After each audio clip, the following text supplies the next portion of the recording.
I know we just got that great question about Jimmy Kimmel, and I think it leads us right into our next guest because the Jimmy Kimmel situation got so much attention because of the voices surrounding him and people even initiating the protests that Andrew talked about.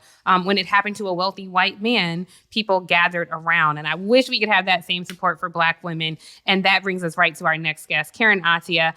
She is a writer, commentator, and editor. She had been with the Washington Post since 2014. I used to love her column. She even wrote one about me. Thank you very much, Karen. But she was abruptly fired. She was the last remaining Black columnist at the Washington Post. And then in the aftermath of Charlie Kirk's murder, the Washington Post dismissed her. So we're very excited to get into this conversation. Karen, welcome home. Home. Thanks, Tiffany. And thank you for all the support and the work that you've done, truly. Absolutely. Karen, thank you. So we hear that there's some things that are percolating given your experience at the Washington Post. What do you want to share with our audience today about your experience and your path forward? And also congratulations on an amazing Substack launch. Oh, thank y'all. Gosh, it's been such a whirlwind. I mean, I think I'm processing the shock of being terminated via email of all things after 11 years with the Post and with the opinion section, right?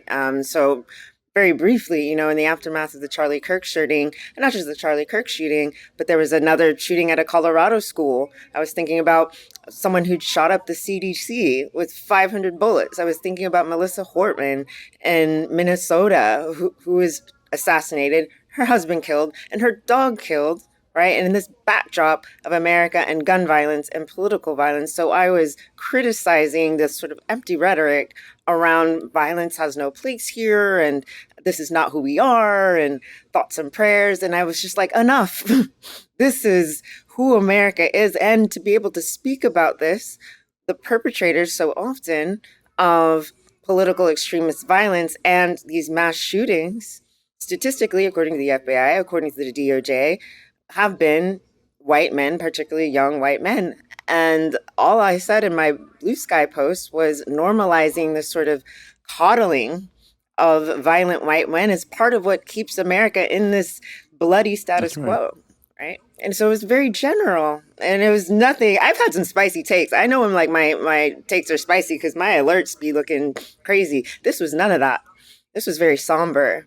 I condemned the murder of Charlie Kirk while also saying I was not going to go over the top and perform mourning, tear my clothes, and smear ashes on my face, particularly for a man that routinely disparaged, particularly Black women, Black men, called for lethal violence against migrants, put some acquaintances I know on watch lists that threatened their safety. I was not going to engage in over-the-top emotionality and performative. And so I said that and went about my day. And then 12 hours later, I get a notice of termination from the Post saying I had engaged in gross misconduct because I disparaged Kirk on the basis of race by mentioning white men. Again, anyone can go back to my post. I've left them up. That's how much I stand by them. I said violent white men. So this was an unjust firing. I categorically reject everything they said, claiming that I was putting my colleagues in danger, that I posed a risk to the Post after my 11 years, putting my life on the line to defend press freedoms, to defend other people, to give people the right to speak, that I was a risk.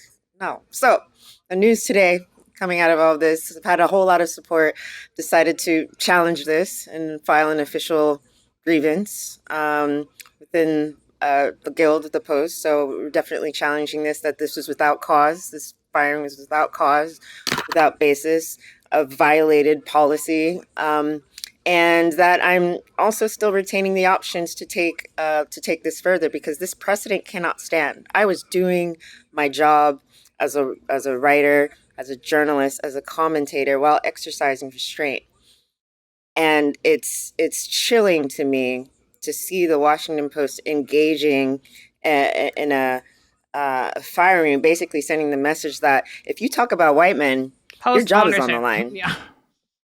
I was being descriptive I was being descriptive, not disparaging, as uncomfortable as it might be to hear about these patterns. That is the truth.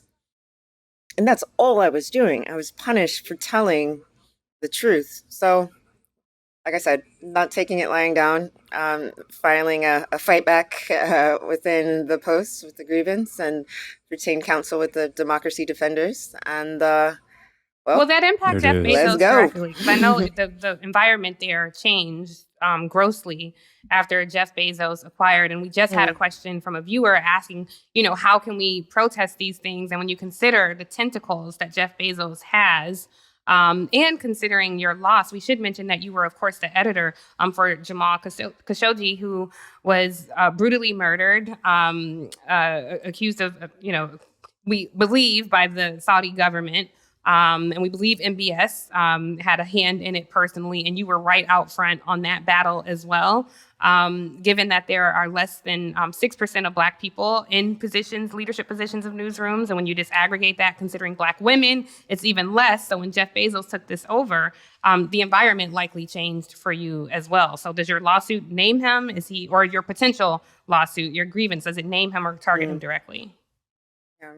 Yeah, we sent a letter to Washington Post leadership, and we have noted these changes, particularly in recent years. I can say from my experience has been a bit of a 180. I have a bit of whiplash. When I joined it around the same time Bezos bought the paper. So I actually joined at a time when there was a lot of diversity. I mean, I was a high-ranking senior editor in a way in the opinion section. And again, I've been in the opinion section my entire career, meaning I was paid to give opinions and paid to surface opinions and paid to also defend people whose opinions might have not have been sort of accepted all the time.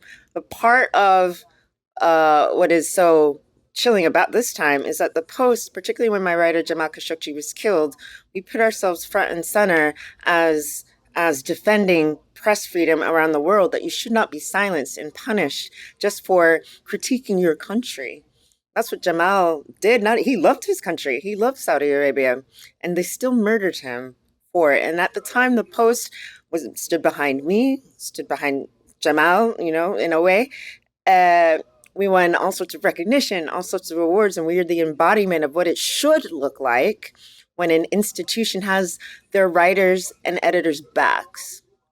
Now, I am being thrown under the bus despite putting my physical safety on the line for this institution, and not just this institution, but it's really because I do truly believe that the ability to express yourself, the First Amendment, is the one right that guarantees all the other rights. If we cannot name, if we cannot express, if we cannot even refer to data and facts, it makes it so much harder to fight for every single other right. It makes it so much harder to fight for our communities, particularly as a Black journalist. It makes it damn near impossible to talk about race if this is the precedent that is being set. So right now, this is not, I've never changed. It's the Post that's changed. And I guess for me, sorry, I'm so passionate about this because it's just, I've talked to my colleagues who remain at the Post and outside. Again, I was an opinion journalist, meaning I have a broader range of a latitude, even under the social media policy, to be able to not only express myself, but to advocate as well, to write about the world as I think that it should be. That's what my editor, Fred Hyatt, told me to do as a journalist. And so to see the Post abandon those values in such a way puts a target on other journalists' back, puts a target on Black journalists' back, puts a target on anyone who's trying to talk about race, puts a target on their back. And so, what I'm hoping out of this is that there is a reversal because, for me, it's bigger than a job. It's about protecting our ability to be able to speak the truth and to protect particularly Black journalists' safety to do their jobs. So important. And Karen, we're so grateful that you could join us. We know you have a heart out. Best of luck with your complaint, and keep up the fight. We know it's not just for you, it's for all of us.